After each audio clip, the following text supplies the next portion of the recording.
వేడి వేడి అన్నం, దానిలో ముద్దపప్పు, పైన నేతి గిన్నె బోర్లించి పక్కనే ఆవకాయ ముక్క.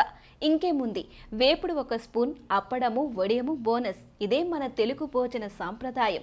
కానీ న్యూట్రిషన్ వాళ్ళు మాత్రం ఆహా ఇది అంతా తప్పు అంటున్నారు. వాళ్ళ పద్ధతి పేరు మీల్ సీక్వెన్సింగ్. అంటే తినేది తినే పద్ధతిలోనే తినాలి. పప్పు, అన్నం, ఆవకాయ అన్నీ రోజు తినే పదార్థాలే. కానీ అవి క్రమం తప్పి పొట్టలో పడితే బంగాళదుంప చిప్స్ కంటే బోల్డంత కష్టం తెస్తాయట. భోజనం మొదలు పెట్టక ముందు అన్నం వడ్డించుకోకండి. ముందుగా కీరా, క్యారెట్, టమాటా, ఉల్లిపాయ, ఆహా సలాడ్ మెను ఓపెన్ చేయండి. ఇంకా రుచి కోసం ఆలివ్ ఆయిల్, గానుగు నూనె లేక నెయ్యి కూడా జోడించుకోవచ్చు. మరి సైన్స్ ఏమంటోంది? ఈ ఫైబర్ కడుపులో నీళ్లతో కలిసి జెల్లా మారుతుంది. దీనివల్ల భోజనం తరువాత రక్తంలో గ్లూకోజ్ ఒక్కసారిగా పెరగకుండా కంట్రోల్ అవుతుంది.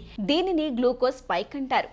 అది తగ్గితే మధుమేహం, ఊబకాయం రెండు డోర్ దాటవు. ఫైబర్ తో మరి ఫ్రీ బోనస్, కడుపులో ఉండే మంచి బ్యాక్టీరియాకు ఇది ఫుడ్ అవుతుంది. ఆ చిన్న జీవులు షార్ట్ చైన్ ఫ్యాటీ యాసిడ్స్ అనే కెమికల్స్ విడుదల చేస్తాయి. అవి కాలేయాన్ని రక్షిస్తాయి, అజీర్తిని తగ్గిస్తాయి, కొన్ని రకాల క్యాన్సర్లను అడ్డుకుంటాయి. ఒక సలాడ్ స్పూన్ తిన్నా ఇంత సైన్స్ లాభమా? ఫైబర్ తరువాత వరుసలో ప్రోటీన్. మన పల్లెంలో పన్నీర్, చికెన్, చేపలు, గుడ్లు, పప్పులు ఆల్ ఆర్ వెల్కమ్. ప్రోటీన్ ఎందుకంటే ఇది కడుపులో జీర్ణం కావడానికి ఎక్కువ టైం పడుతుంది. సింపుల్గా చెప్పాలంటే ఎక్కువసేపు ఆకలి వేయదు. మీ బాస్ మీటింగ్లో బోరింగ్గా మాట్లాడుతున్నా మధ్యలో బిస్కెట్ తినాలని అనిపించదు. డైట్ ఫాలో అవ్వడం అంటే ఇది గెలుపు. మరో విషయం, ప్రోటీన్ వల్ల శరీరంలో ఇన్సులిన్ ప్రతిస్పందన కూడా కంట్రోల్లో ఉంటుంది. అంటే షుగర్ లెవెల్స్ మెల్లగా పెరుగుతాయి. ఇక ఇప్పుడు మన తెలుగు మనసు కాస్త గాయపడబోతుంది. ఎందుకంటే కార్బోహైడ్రేట్స్ అంటే అన్నం, రొట్టి ఇవి మూడో వరుసలో వస్తాయి. మన సంప్రదాయం మాత్రం వీటినే మొదట పెడుతుంది. పళ్ళెం నిండా అన్నం పెట్టుకుని ఆపై మిగతా వంటకాలు వేసుకుంటాం. దీనివల్ల మొదటి సగం భోజనం కార్బోహైడ్రేట్స్ తోనే నిండిపోతుంది. ప్రోటీన్, ఫైబర్ అన్ని వంటల్లో ఉన్న మన పొట్ట వాటి వైపు చూడదు కూడా.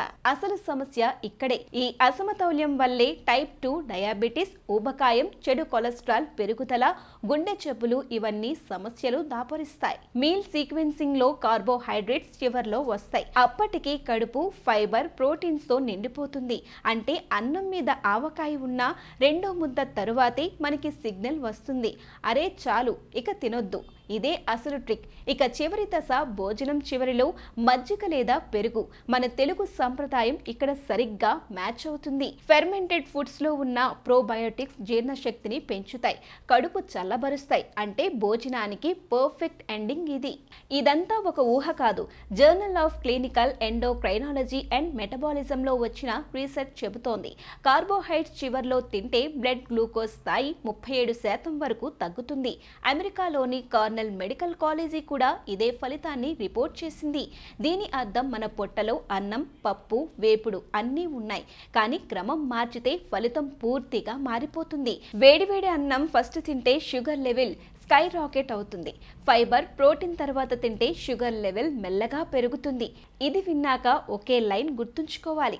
ఏం తింటున్నాం అనేది ముఖ్యం, కానీ ఏ క్రమంలో తింటున్నాం అనేది అంతకంటే ముఖ్యం.